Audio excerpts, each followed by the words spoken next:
historia de la humanidad de los 2 últimos siglos no se entiende sin el progreso científico. A principios del siglo XXI comprobamos que la ciencia condiciona todos los aspectos de la vida moderna. Los avances tecnológicos, las comunicaciones, el transporte, la medicina han mejorado de modo evidente nuestras condiciones de vida. Nos servimos de los beneficios del progreso, pero muchas veces olvidamos a sus protagonistas. La historia de la tecnociencia española es todavía una asignatura pendiente llena de lugares y personajes por inspeccionar. Tenemos que optar por desarrollar definitivamente eso que se llama sociedad del conocimiento o economía del conocimiento, que consiste en que,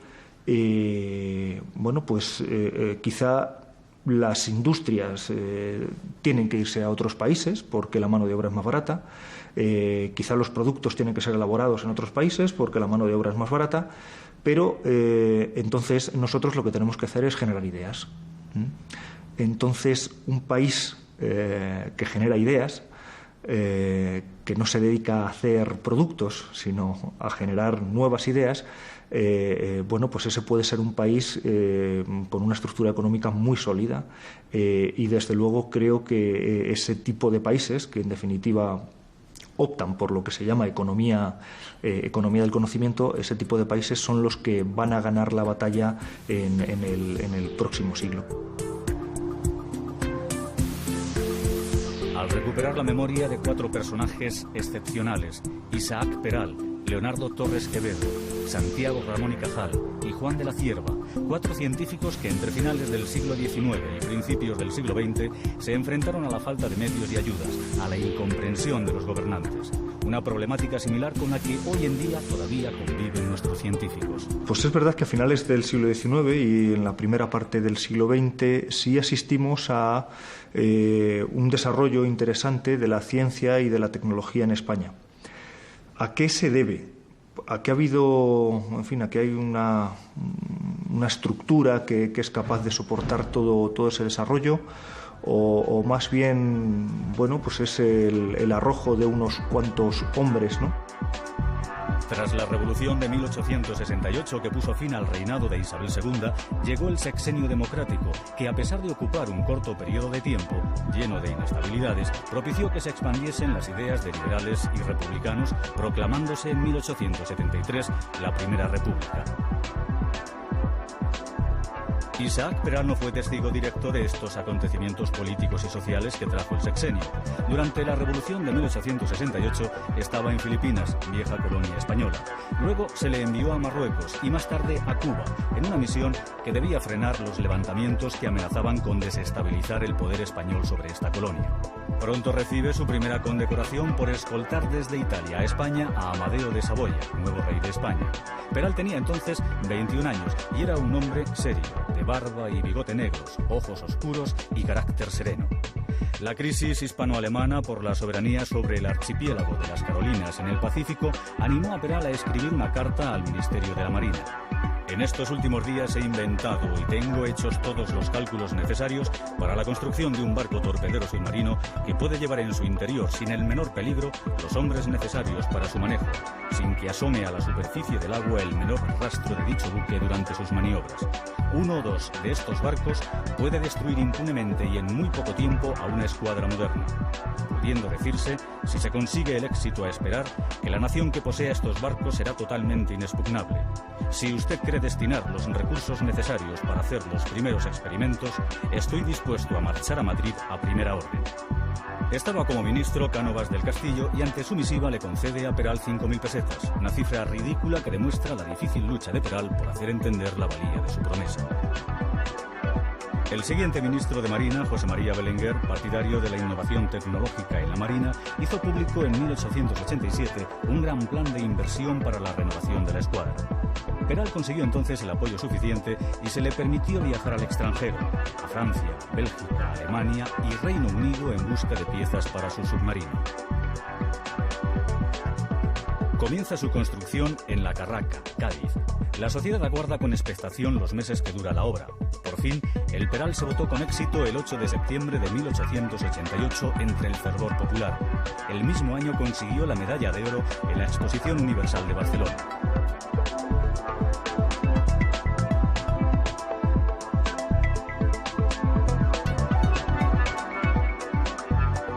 Se trataba de una gran nave de acero de 22 metros de eslora, 3 metros de altura y 80 toneladas, que alcanzaba una profundidad de 10 metros y podía aguantar sumergido alrededor de 10 horas.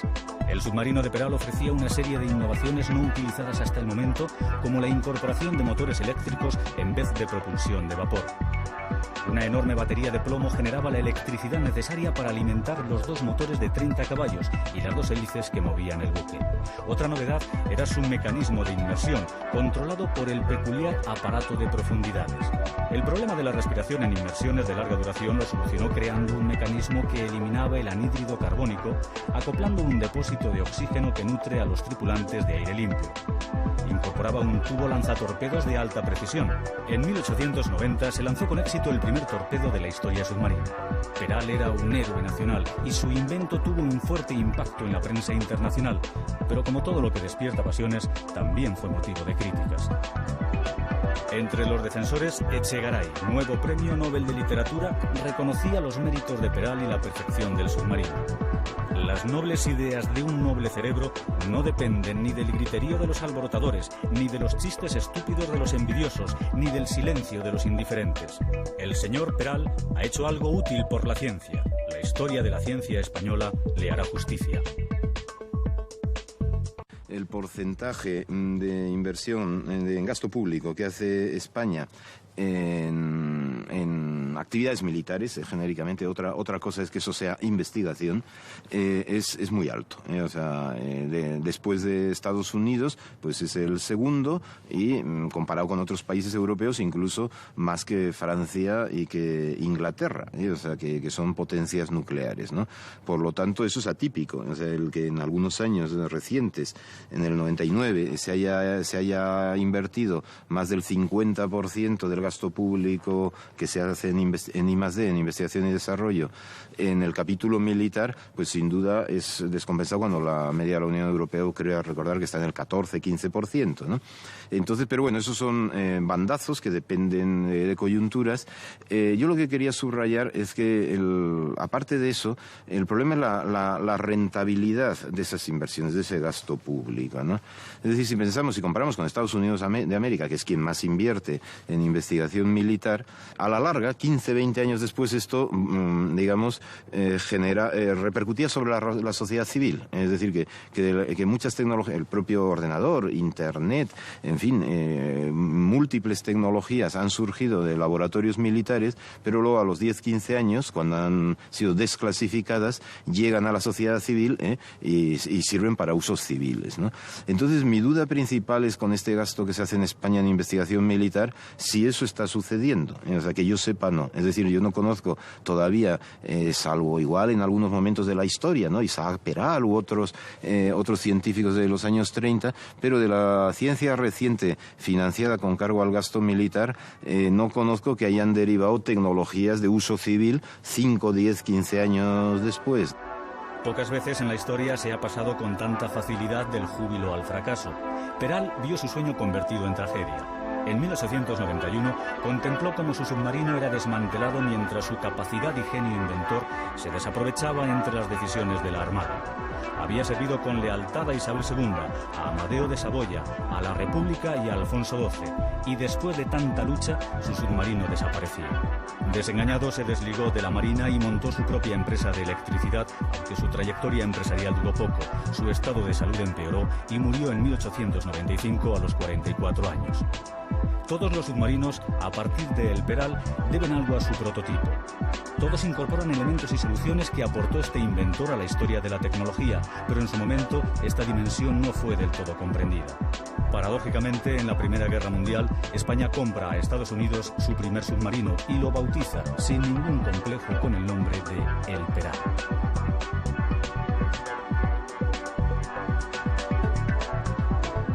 Peral fue un hombre cuya pasión por la marina desató su genio inventor, un militar que dedicó todos sus esfuerzos a la construcción de un submarino. Su logro debe ser contemplado como precursor, pero esto no nos debe hacer olvidar que en el plano puramente académico y teórico sus contribuciones no fueron tan grandiosas y abundantes como las de otros investigadores. Es verdad que muchos de los problemas que sigue habiendo hoy día con la investigación científica en España siguen siendo los mismos que hace 100 años. Es verdad que lo siguen siendo. Y en una gran medida, en mi opinión, es porque la investigación científica oficial pues no se hace con intención de construir cosas prácticas, se hace con intención de construir teorías, y hay excepciones, por supuesto, pero en general estoy hablando, no se hace con ninguna intención de construir nada práctico. Hay demasiada preocupación por los resultados inmediatos, por la ciencia aplicada, es casi como un nerviosismo. Eso no va así, eso no va así. Yo creo que en general las mejores políticas de promoción de la investigación y del desarrollo tecnológico combinan los dos tipos de ideas. El dejar que la comunidad científica persiga sus propias iniciativas, y el ejemplo más obvio es muchas líneas de investigación básica, en las que es difícil saber ahora cuáles van a ser las aplicaciones en el futuro, ¿no? Creo que es muy importante una visión profunda para apostar por la ciencia básica. Yo eso lo comparo con un árbol. Queremos frutos, pues un árbol frutal.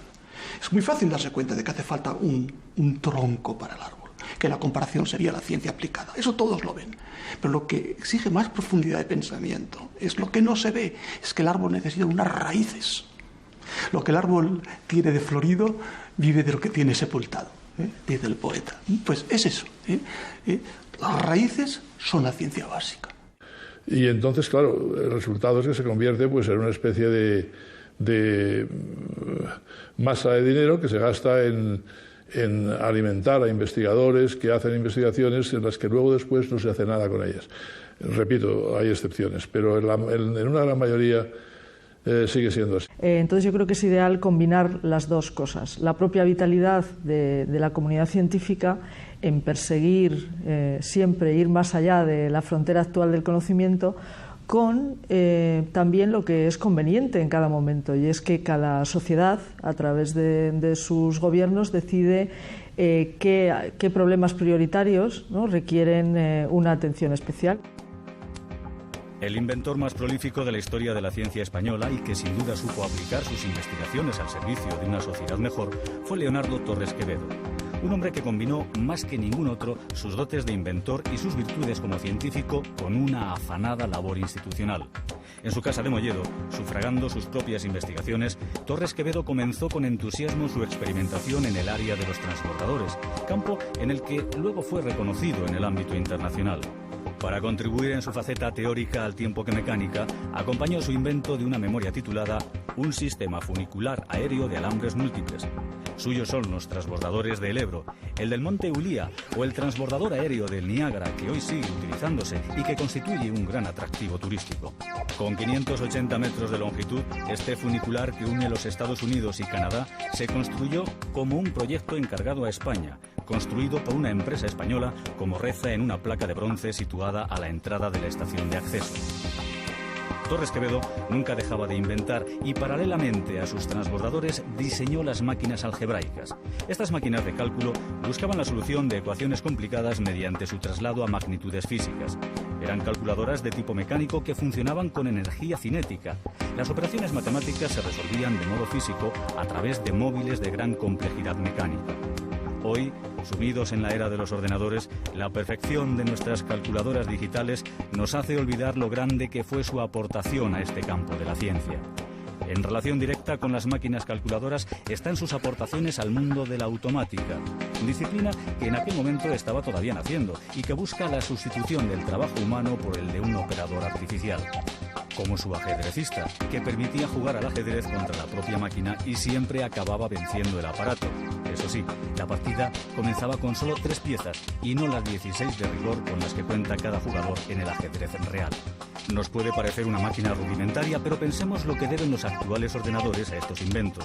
Máquinas como el ajedrecista que planteaban ya la posibilidad de realizar operaciones previamente programadas.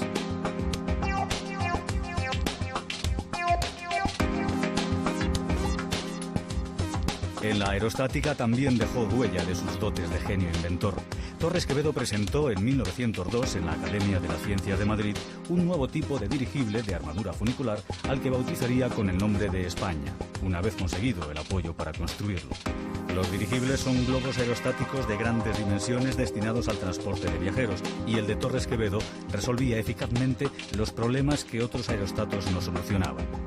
El éxito de las pruebas hizo que su invento fuera demandado desde el extranjero. Su utilidad quedó sobradamente demostrada por franceses e ingleses en la Primera Guerra Mundial en tareas de vigilancia de costas y seguimiento de submarinos.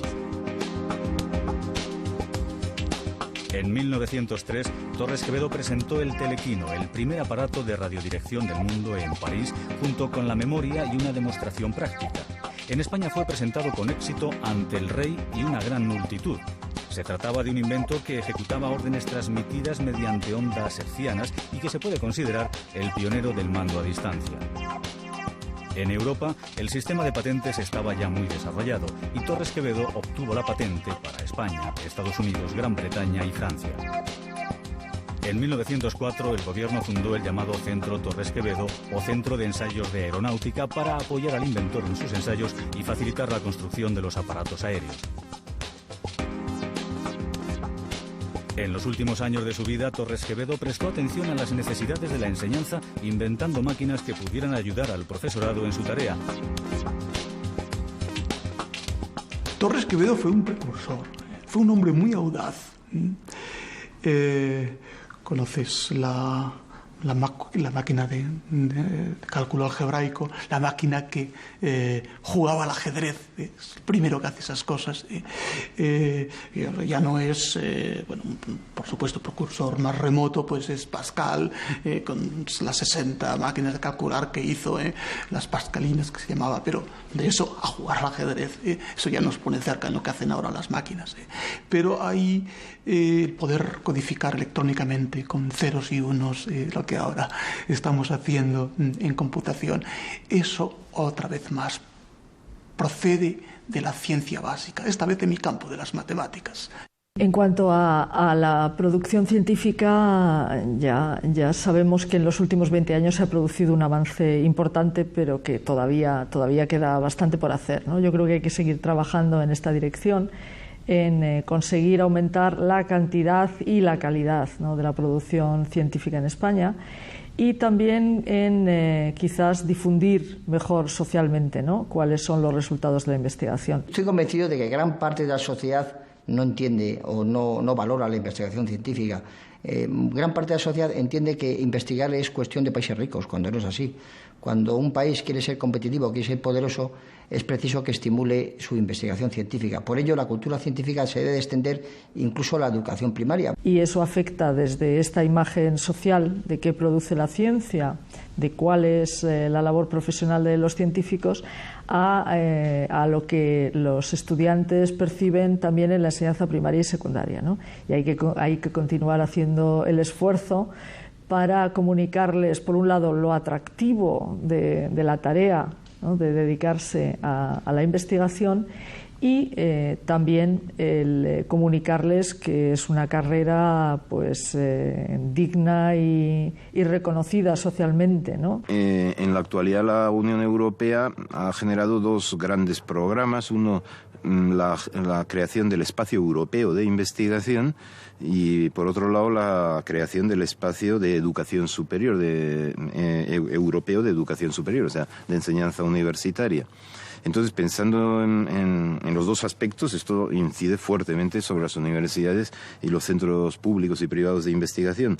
Pero pensando únicamente en las universidades como centros docentes, pues esto supone una reforma radical de todos los planes de estudio, o sea, para hacerlos converger más o menos y hacerlos homologables a los de cualquier otra universidad europea. Antes que recursos económicos, se necesita tener claro un modelo, una política y una estrategia en la universidad. No basta con poner más dinero sobre la mesa. Lo que hay que tener claro es, primero, cómo optimizamos los recursos existentes y, en segundo lugar, en qué queremos emplear los nuevos recursos que puedan llegar. Y quizá lo más preocupante del asunto es que no hay una política y estrategia clara ni en la Universidad Española ni en la investigación en España. Digamos, uno de los déficits que hay en la Universidad Española es que desde el punto de vista de cómo se dan las clases se recurre muy excesivamente a la lección magistral, y entonces no es así en otros países de Europa, en concreto, no sé, en Gran Bretaña, en los países nórdicos, se hacen, en los países anglosajones en realidad, en la cultura nórdica, la enseñanza universitaria, hay algunas, muy pocas clases magistrales, más que nada de introducción al tema, pero luego a continuación pues, se proporcionan materiales de estudio, de experimentación, de trabajo, de debate, o sea, son clases mucho más activas, ¿no? O sea que esto significará, digamos, el espacio europeo que diseñe Bolonia, como se dice técnicamente, cambiará los planes de estudio y también la metodología docente en España. En fin, ponernos todos de acuerdo en torno a un modelo compartido por todos, porque si no es compartido, entonces ese modelo no vale para nada, porque no lo vamos a apoyar. Un modelo compartido por todos, y una vez que tengamos claro cuál es ese modelo, entonces aplicar los medios económicos para convertir ese modelo en realidad. Y es que a partir de 1900 parece que dieron sus frutos las semillas liberales plantadas en el sexenio democrático. Comienza la edad dorada de la ciencia española, época que alcanza su vértice en 1906, año en el que se le otorga el Nobel de Medicina a Santiago Ramón y Cajal. Una época de renacimiento cultural que coincide y se ve influida con lo que se ha llamado Edad de Plata de las Letras, que abarca las generaciones del 98 y del 27.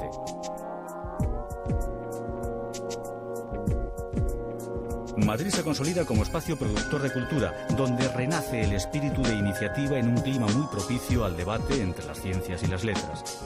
En este contexto, reavivada la polémica de la ciencia española, nace la Junta de Ampliación de Estudios, que marca un antes y un después para la ciencia en España. La Junta de Ampliación de Estudios fue una institución autónoma, aunque dependía del Ministerio de Instrucción Pública, que se preocupó de mejorar los recursos y la docencia en el país. Sus mayores preocupaciones, la investigación y la renovación pedagógica. Había que formar al personal docente y acercarlo al nivel de Europa. Santiago Ramón y Cajal fue elegido presidente de la Junta desde su fundación en 1907 y ocupó el cargo toda su vida. Con Cajal, las ciencias biomédicas se convirtieron en las protagonistas de un fenómeno llamado cajalización, que creyó que era posible regenerar a España a través del cultivo de la ciencia. No hay duda que Cajal es el científico más universal que ha dado la ciencia española. Sus descubrimientos se han convertido en la base definitiva en la que se orienta la actual anatomía del sistema nervioso, y su influencia ha sido enorme para la neurocirugía y la neuropsiquiatría modernas. Cajal publicaba sus teorías ilustradas con sus propios dibujos. Sus dotes como dibujante hacen de su obra científica algo único y excepcional en el mundo. Era capaz de representar con la delicadeza de un artista complicadas formas y estructuras de varias capas que superponía en un mismo mapa. Le fascinaba el mundo de los colores, las formas y texturas que se encuentran en la naturaleza. Extraía pigmentos de plantas, de las flores o de las paredes de los vecinos y fabricaba sus propios colores con los que pasaba horas pintando en la terraza de su casa. Su padre, don Justo Ramón, de origen humilde y que había llegado a profesor de anatomía después de una dura lucha, estaba preocupado por las aptitudes artísticas de su hijo más rebelde. Cuando obtuvo el título de doctor, compró a plazo su primer microscopio a un almacenista madrileño por 700 pesetas. Aquella decisión encaminaría su futuro hacia la histología, que es la parte de la anatomía que estudia los tejidos.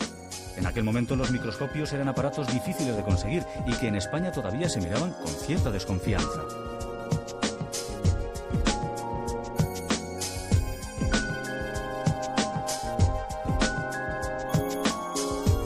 Al principio curioseaba sin método, sumergido horas y horas en su pequeño laboratorio. Por las noches la excitación lo mantenía despierto. Observando las retinas, sintió lo que describió como la estremecedora sensación del insondable misterio de la vida.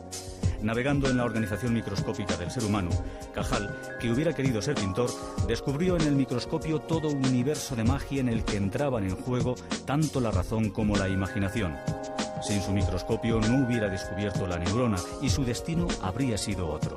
Cada aspecto de la personalidad de Cajal resulta interesante. En 1898 se publicó su discurso de ingreso en la Academia de las Ciencias titulado Reglas y consejos para la investigación biológica, los tónicos de la voluntad, donde animaba a los jóvenes investigadores a que regeneraran al país tras el desastre del 98. Pero Cajal no fue solo un científico encerrado en su laboratorio. Su compromiso con la ciencia y la sociedad le hizo tomarse muy en serio su papel de pedagogo.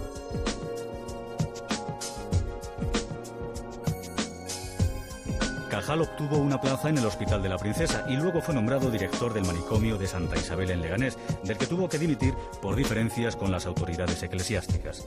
Entonces se marchó a París y allí estudió 4 años y perfeccionó sus conocimientos en la teoría darwiniana, micrografía, neurohistología, neuropsiquiatría. Volvió a Madrid y se centró en los estudios de neurología y psiquiatría. En 1887 le nombran catedrático de histoquímica en Barcelona y presenta su textura del sistema nervioso del hombre y los vertebrados, estudio previo y que sentó las bases de su descubrimiento de la neurona. En 1900, Cajal era una figura reconocida en el ámbito internacional. Sus investigaciones se convirtieron en la base de todas las teorías neurológicas posteriores y el prestigio que supuso la obtención del Nobel en 1906 sirvió de impulso para la creación del Laboratorio de Investigaciones Biológicas. Los tintes o colorantes eran utilizados para determinar las formas de los tejidos. La técnica de la coloración argéntica, llamada así porque en ella se utiliza el nitrato de plata, había sido inventada por el italiano Camillo Golgi, con quien Cajal compartió el premio Nobel. Santiago Ramón y Cajal demostró en su teoría neuronal que el sistema nervioso está formado por células independientes en cuanto a función, origen y estructura. No existe ningún tipo de red continua como creía el propio Golgi. Cajal averiguó que la neurona es el elemento constitutivo del cerebro, la unidad básica, y las fibras son solo prolongaciones de cada neurona.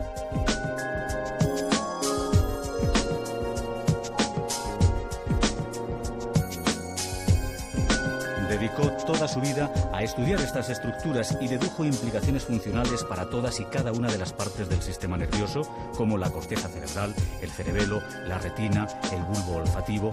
Después de muchos años y de abrumadores reconocimientos internacionales, en 1932 el gobierno funda para Cajal una equipada escuela de histología, el Laboratorio de Investigaciones Biológicas o Instituto Cajal. Llegaban tarde las ayudas. Cajal ya se jubilaba como catedrático, pero aún así la propuesta fue bien recibida por el Nobel, que según afirmó en una ocasión, desdichado es el genio surgido por estos pueblos y extinguido sin descendencia. 2 años después de su muerte estalla la guerra civil y ese renacer de las ciencias biomédicas quedó cercenado por la represión de las nuevas autoridades. Franco cortó de cuajo la funesta manía de pensar, en palabras de un rector universitario de la España de la posguerra. España quedó aislada y muchos de sus científicos e intelectuales quedaron condenados al exilio. Francia, Estados Unidos, México o Argentina abrieron sus puertas acogiendo a muchos investigadores españoles que, pese a las dificultades, prosiguieron su labor. Yo creo que en aquella época, en los años, de 1900, 1930, 40, se generaron grandes científicos y grandes humanistas también, grandes escritores, grandes pintores, grandes científicos, grandes ingenieros, muy significativos. Es decir, que fue muy positiva aquella época en general, pero se caracterizó por individualidades. O sea que, mientras que en los últimos 30 años hay individuales, hay científicos muy destacados, pero por el contrario se ha elevado mucho más la calidad media. Hay equipos de investigación, hay instituciones, cosa que en aquel momento había muy poco. Es decir, que se ha creado un tejido social de apoyo, de soporte a la ciencia, y también un apoyo político, es decir, hay política científica, digamos, hay planes de investigación y desarrollo, hay instituciones, en fin, se ha organizado lo que se llama el Sistema Nacional de Ciencia y Tecnología, cosa que no se hizo, hubo unos preludios con la Junta de Ampliación de Estudios, pero que no se hizo a principios del siglo XIX. Curiosamente, y a pesar del largo camino recorrido por la ciencia española a lo largo del siglo XX, en los albores del siglo XXI existe todavía una desestructuración científico-técnica. hay que trabajar en estructurar esa investigación científico-técnica, pero no importando modelos ajenos a nuestro sistema, que funcionan, como le comentaba, en otros países, sino haciendo una perspectiva adecuada de nuestro propio entorno, de nuestro propio contexto. La investigación científica debe de ser asumida por la sociedad y en general y en particular por el tejido empresarial. Se debe de estimular esa investigación científica a través de los fondos públicos, y también hay que estimular al tejido empresarial para que también invierta en I+D con el objetivo de generar mayor riqueza, mayor inversión, que al final va a redundar en una mejora de calidad de resultados, en una mayor y mejor competitividad de las empresas españolas, y por ello al final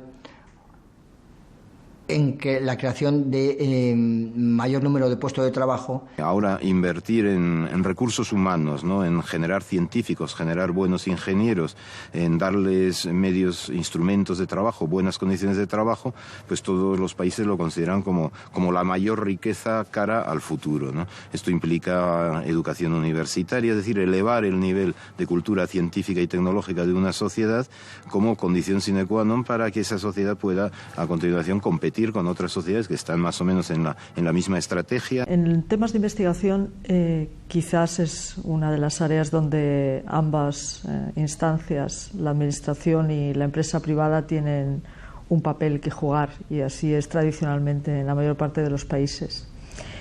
Otra cuestión es el peso relativo de las dos partes. Quizás en España tenemos tradicionalmente un peso relativo mayor de la administración del que, por ejemplo, se considera el ideal a conseguir en la Unión Europea. O sea que existe un papel importante a jugar por la administración pública y muy particularmente la promoción de la investigación básica, pero es deseable también implicar cada vez más a la empresa. Así como se habló en España en los años 60, hubo planes de desarrollo industrial, y España, muchas regiones españolas se industrializaron. Entonces ahora, digamos, hay que planificar el desarrollo del conocimiento, de la economía del conocimiento. Y esto no es que haya arrancado con mucha fuerza, pero sí hay una sensibilidad y por lo menos una preocupación en las autoridades políticas y en las instituciones universitarias, desde luego, en el CSIC también. Es decir, que hay cada vez más sensación, impresión de que el futuro es ese, y también para España. Es decir, que España no perdió el tren de la industrialización, pero no puede perder el tren de la sociedad de la información y del conocimiento. Juan de la Cierva dedicó toda su vida a la aeronáutica. Desde pequeño manifestó un especial interés por los primeros aparatos voladores. En aquella época se iniciaba lo que Dalí llamó la conquista vertical. Naves imitación de los pájaros surcaban los cielos contemplando desde las alturas las maravillas de la tierra. La euforia aeronáutica llegaba a la sociedad. Los hermanos Wright dieron a conocer su máquina voladora, el aeroplano, en 1907, cuando de la Cierva tenía 13 años. 2 años después, contempló en Madrid la primera exhibición del aeroplano. Fascinado por la aviación, leía todo lo que encontraba sobre el tema. Esta pasión la compartía con sus 2 amigos, Barcala y Díez, con quien creó la especie de asociación BCD. Entusiasmados con la idea de volar, decidieron construir un aeroplano. Los medios que tenían al alcance eran rudimentarios, solo contaban con la paga que les daban en casa. Pero nada frenó su ímpetu. Su aeroplano se llamó el Cangrejo por ser de color rojo y se probó con éxito cuando de la Cierva tenía 16 años. Hubo un concurso del Ministerio del Aire para desarrollar un avión de bombardeo. Eran varios tipos de aviones. Uno de los tipos que se presentaban al concurso era un avión de bombardeo. Y Juan de la Cierva presentó un modelo de un trimotor que tenía unas especificaciones soberbias para entonces, y de hecho fue la base después, más adelante, para el trimotor Ford en los Estados Unidos. Él construyó el trimotor con ayuda de un amigo suyo, un amigo de su padre, que puso el dinero básicamente para el trimotor, y hizo un vuelo perfectamente bien, sin ningún problema. Y en el segundo vuelo el piloto se confió demasiado, quiso hacer una vuelta a muy baja altura, algo así como 30 metros, y a una velocidad demasiado baja, y el avión entró en pérdida de velocidad y cayó, pues como cae un avión cuando pierde la velocidad, cayó como una piedra y se destrozó. Y era tan lento y tan bajo que al piloto no le pasó nada, pero sin embargo el avión quedó totalmente destrozado. Y entonces Juan de la Cierva no dejó de pensar en que la pérdida de velocidad, el fenómeno que tiene lugar cuando un avión vuela demasiado despacio, en el que no hay una disminución de la sustentación, sino que la sustentación desaparece de repente. Ese fenómeno, él pensó que era un obstáculo muy serio para el éxito en el futuro de los aviones, o que requeriría pistas muy largas para el aterrizaje, y entonces pensó que él tenía que desarrollar un aparato que no dependiera de la velocidad para la sustentación. Y entonces empezó a pensar en ese tema, lo pensó mucho tiempo, hasta que al final llegó a la conclusión de que había que hacerlo con alas giratorias. Tuvo muchísimas dificultades en conseguirlo, porque una cosa es tener una idea y otra cosa es hacer que funcione. Entonces él consiguió al fin, después de 3 intentos entre los 3 primeros aviones autogiros que no volaron, el C1, el C2 y el C3, que no volaron, consiguió hacer el C4, en el que inventó articular las palas, de manera que las palas pudiesen girar libremente en el plano vertical. Y ese avión fue el que de verdad voló. El C4 fue el que llegó a volar sin ningún problema en Getafe. Inspirándose en los trompos chinos con los que jugaba de pequeño, diseñó el autogiro. El autogiro realizaba vuelos a escasa velocidad, pero sus descensos y aterrizajes eran lentos y menos bruscos. Por eso utilizó el eslogan "más lentamente que un paracaídas". Con esta idea, el inventor inauguraba una nueva forma de volar más segura. Hacía los modelos matemáticos, hacía los diseños, hacía los modelos matemáticos, construía los aparatos y después los volaba. Y eso le dio un entendimiento soberbio de toda la teoría de alas giratorias, que es también su obra, porque claro, es verdad que él inventó el autogiro, pero básicamente con ayuda de varios matemáticos muy insignes, entre ellos el profesor Rey Pastor, aquí en España, pero básicamente desarrolló también la teoría de vuelo de alas giratorias, que es quizá una de las teorías más complejas en aerodinámica hoy. En España había muy pocas empresas aeronáuticas, La Hispano y Construcciones Aeronáuticas, pero construían aeroplanos y no se arriesgaron a invertir en el sistema del autogiro. De la Cierva realizó innumerables exhibiciones para dar a conocer su invento, como la primera que ofreció en Cuatro Vientos, que apareció en todas las revistas españolas de la época. El rey Alfonso XIII volaría en un autogiro tripulado por el propio inventor. También realizó filmaciones de estas pruebas que fueron distribuidas fuera de España, donde contemplaron admirados el nuevo aparato volador. Al tiempo llegó la promoción del autogiro en el extranjero y realizó exhibiciones en Francia, Holanda, Italia, Inglaterra, eventos que le dieron una gran popularidad en Europa. La reina Victoria asistió expectante en Londres a una de sus exhibiciones y aplaudió al inventor español al ver que el autogiro descendía suavemente en vertical. En Inglaterra consigue apoyo financiero para constituir su propia empresa, De Cierva Autogiro Company Limited, con capital aportado por empresas e inversores privados. Se convierte en accionista y cede las patentes del autogiro para su explotación, excepto en España, donde dio libertad de fabricación. El rico empresario constructor de aviones, Harold Pitcairn, que había seguido atentamente la trayectoria del autogiro, decidió invertir en el ingenio de la Cierva y creó la empresa de Autogiro Company of America. La personalidad tímida pero amable de la Cierva cautivó a los americanos, que veían con simpatía que el inventor fuera un apasionado de la ópera y el jazz. Fue en Estados Unidos donde el autogiro se comercializó con más éxito. Entre sus admiradores, Henry Ford, que le regaló uno de los primeros televisores del mundo.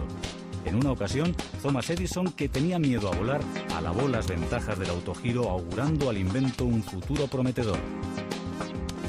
Después de que tuvo éxito, empezó a recibir repetidas ofertas de grupos extranjeros, sobre todo ingleses, franceses y americanos. Aceptó la oferta de una casa inglesa. Él había estado en Inglaterra ya varias veces haciendo discursos y lectures sobre su autogiro, que habían levantado grandes entusiasmos, y al fin aceptó una oferta del Ministerio del Aire inglés para hacer un autogiro en Inglaterra. Él se fue allí, se asoció con los señores Rowe y hicieron allí, entonces formaron una compañía. Allí formaron una compañía, la Cierva Autogyro Company Limited, que estaba financiado por los señores Rowe y en la que él participaba como director técnico. Después vino el señor Pitcairn, que fue después su socio americano, le hizo una magnífica oferta, no a él ya, sino a la compañía inglesa, y entonces se trasladó a los Estados Unidos y enseñó allí a un grupo de ingenieros y de pilotos americanos a construir autogiros y a volarlos. Y ahí ya sí, tuvo que ser, pero él era industrial de una forma pasiva, él era socio en las empresas que se construían alrededor de su invento, pero no era gestor, por decirlo así, él era el técnico y todo el mundo lo respetaba porque era un técnico soberbio. Él tenía las ideas muy claras, tenía además una mente matemática muy poco frecuente entre los inventores prácticos, porque este hombre utilizaba las matemáticas consistentemente para hacer que sus autogiros volaran en el papel antes de volar en la realidad. Eso hoy día es muy fácil con ordenadores, pero entonces no había ordenadores y sin embargo lo hacía igual.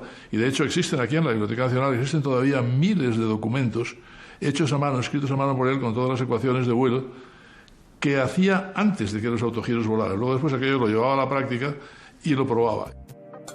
Los éxitos internacionales no tuvieron su compensación en el ámbito nacional, donde a pesar de los homenajes, su tarea fue limitada por la escasez de recursos.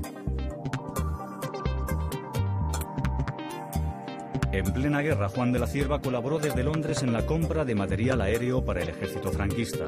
Murió en 1936 a los 41 años, cuando se desplazaba a Checoslovaquia en busca de armamento. El avión bimotor en el que iba se estrelló contra un edificio. Su autogiro pronto fue incluido en el libro de oro de la aeronáutica mundial.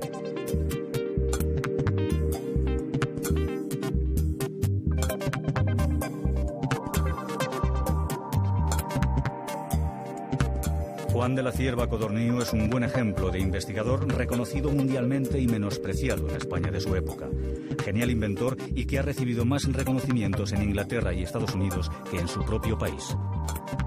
El heligiro, como hemos bautizado este aparato, puede aterrizar y despegar como un helicóptero, pero puede alcanzar velocidades del orden de 610 km por hora. Será más de 100 km por hora más que los Prey, con lo cual será un récord mundial de velocidad de aviones de alas giratorias. ¿Por qué sé que es esa velocidad? Por el modelo matemático. Es decir, evidentemente el heligiro todavía no existe, tenemos animaciones y modelos que muestran cómo es y tenemos los planos del heligiro completos. Y ahora estamos en el proceso industrial de empezar a fabricarlo. Pero, sin embargo, sé que va a volar a esa velocidad porque el modelo matemático me lo da sin ninguna duda. Por eso los modelos matemáticos es mucho más barato y mucho más sencillo y mucho más rápido y mucho más preciso, inclusive que los ensayos en la realidad. Porque si después el heligiro no vuela a esa velocidad, tiene que haber algo malo en la construcción del heligiro, porque las matemáticas no se equivocan nunca. Yo espero que la fabricación del heligiro la podamos hacer en España. No lo sé todavía, estamos intentándolo. Y de momento tenemos muy buenas respuestas. Tenemos varias comunidades autónomas que se han interesado mucho en el proyecto, la de Murcia, entre otras, Cataluña también, y nos han ofrecido, todavía no está, estamos ahora en plenas negociaciones, y también hay en España ya una industria aeronáutica bastante importante, en asociación con otras europeas y demás, pero existe esa industria y también nos han ofrecido colaborar. Estamos en plenas negociaciones con esos grupos de empresas y esperamos poderlo construir en España. Esperamos también que haya una versión militar para la que ya nos ha hecho una oferta porque se han enterado por casualidad el Departamento de Defensa americano, pero antes de ir a Estados Unidos tenemos la intención de presentarlo esto en el Ministerio de Defensa, a ver si aquí hay algún interés en el asunto, para hacer una versión militar del heligiro que evidentemente tiene aplicaciones militares también.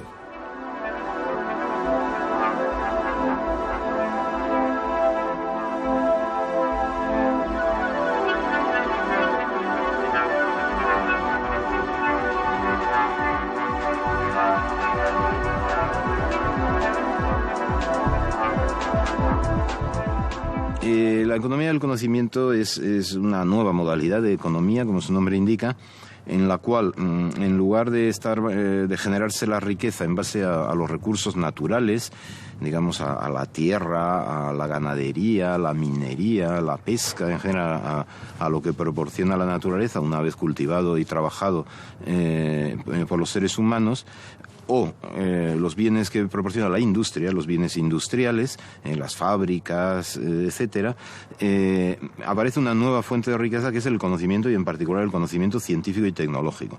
No solo el científico y tecnológico, también el conocimiento artístico, musical, también genera riqueza y se incorpora, también es conocimiento, pero el motor es, la ciencia y la tecnología son el motor de la economía del conocimiento. Soy optimista porque creo que hemos avanzado mucho en estos últimos 25 o 30 años, ¿no? Hemos avanzado mucho,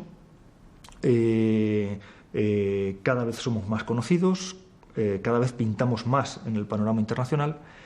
Nos falta un pequeño impulso para situarnos en la primera línea. España en los últimos años ha incrementado muchísimo su producción científica de artículos en revistas de prestigio internacionales, pero en cambio esto no ha incidido, no se ha transferido pues a las empresas, entonces así como estamos en el lugar 12 o 13 más o menos en cuanto a impactos de la producción de los científicos españoles, pues en cambio en otros indicadores de la actividad científico-tecnológica nos vamos al lugar 25, al nivel 30, o sea que estamos entre los 20 primeros, pero más bien tendiendo al 18, 19 como nivel medio. Ha sido un avance real. Entonces, si comparamos con lo que era la ciencia en la época franquista, pues prácticamente no existía. Era testimonial. De hecho, la mayoría de los grandes científicos y los ingenieros emigraban, ¿no?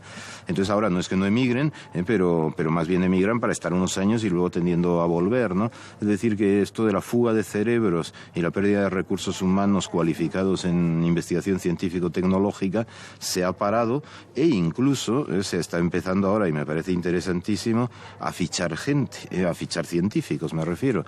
El plan Ramón y Cajal, planes, no sé, como la Comunidad Catalana y CREA, es decir, hay iniciativas en comunidades autónomas y en el propio gobierno de España de incorporar a científicos punteros extranjeros, ¿no? Cosa que no se hacía pues, desde finales del siglo XVIII, o sea, desde la época de la Ilustración, España no incorporaba científicos o ingenieros prestigiosos a su sistema de investigación. Sí que es cierto que España pues, ha aumentado su producción científica y su volumen de científicos. Pensamos que todavía tiene que crecer el volumen de investigadores en España, y también que debemos hacer un esfuerzo para recuperar todos aquellos investigadores españoles en el extranjero que puedan estar interesados en volver. Entonces vamos a reforzar los programas que hay en este sentido, a probablemente introducir algunos nuevos, y comenzaremos por hacer un censo, ¿no?, de los españoles que están trabajando en el mundo, ¿no?, para intentar hacer posible que todos aquellos que tengan interés en regresar a España pues lo puedan hacer. Parece claro que si queremos situarnos definitivamente en eso que llamamos sociedad del conocimiento, entonces tenemos que desarrollar de una manera definitiva la ciencia y la tecnología en España. Es muy importante que haya una conciencia en la sociedad española de la necesidad del desarrollo científico.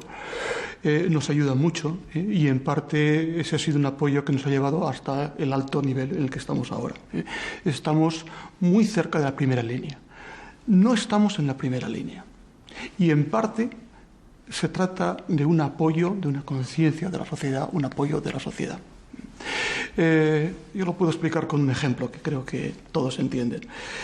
Cuando yo era niño, nuestros atletas en las Olimpiadas no ganaban y se decía que es que no había suerte. O también se decía que es que no teníamos las mismas condiciones físicas que los de otros países. Llegó las Olimpiadas en España, llegó el planado, la sociedad lo exigió, se hizo un gran esfuerzo y resulta que nuestros atletas eran los mejores. Podréis creer.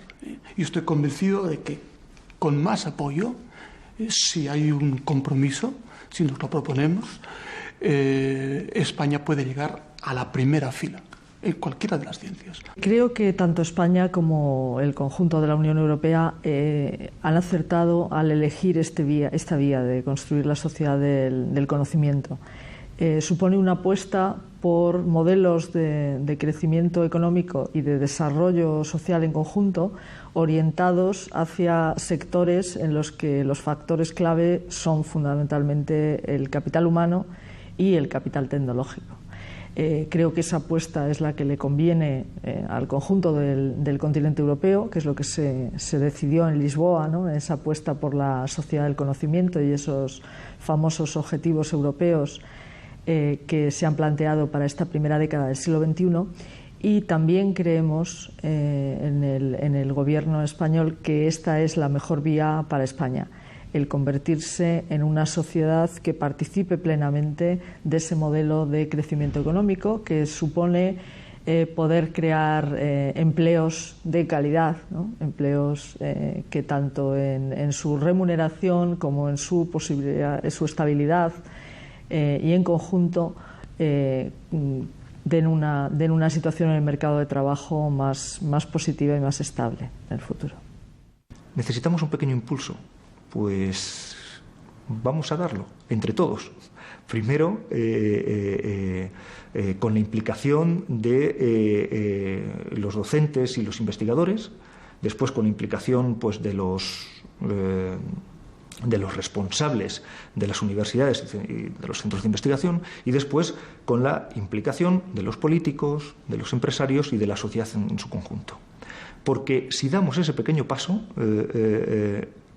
toda la sociedad española en su conjunto se va a poner en la primera línea internacional de una manera definitiva.